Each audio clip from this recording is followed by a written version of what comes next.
My son, Paul, must be very frightened right now. I know I'm frightened for him. So to the people who took him, I don't care why you did this, but I ask as a mother that you think of your own children or of the child that you once were and set my boy free. Thank you. In the biographical drama All the Money in the World, a 16-year-old boy gets kidnapped. And because his mother doesn't have the cash for his ransom, his grandfather has to pay. One small problem, though, he refuses to do so. The movie was actually already finished when Kevin Spacey, who portrayed Grandpa Getty, was caught in the spotlights of sexual harassment cases. Director Ridley Scott immediately replaced him with another great actor, Christopher Plummer, although his first reaction was probably something more like this. Shit. Oh, shit. And then, me. Okay. And then I'm on the phone and said, Mark? Okay, that was it. I mean, I'm so efficient, I don't have reshoots, ever. To get a big actor like Plummer on such short notice can be pretty tough to pull off. Then again, Sir Ridley can be quite convincing. The very fact that he flew over from London to meet me in... I was also kneeling. He was always in the running anyway. There were only two, and I figured, you know, it's Spacey or it's him. As the main theme of the film is having a lot of big bucks, what would the actors themselves do if they had all the money in the world? I don't really want anything more than what I have. Yeah, right. That's totally a rich person's answer. Now let's try to get some more realistic ideas from the team. Oh, I would get all the cars that I wanted and all that. I'm completely selfish.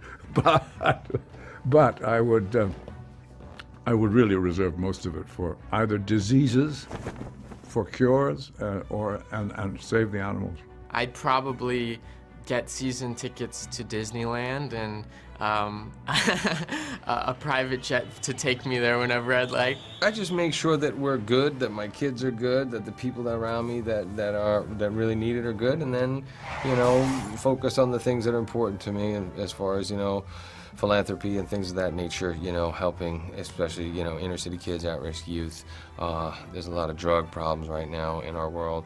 There's a big opioid epidemic that's going on in our world, pharmaceutical drugs in communities now, affluent communities all over the world. Everybody's affected by it. So there's a lot of things that we would try to kind of do. Don't get too greedy, though, or you could end up just like the old billionaire John Paul Getty. We need to pay the ransom, Mr. Getty. I do not have the money to spare. It was a tragedy of a man who learns too late about what he should have done with his heart. And that's what fascinated me.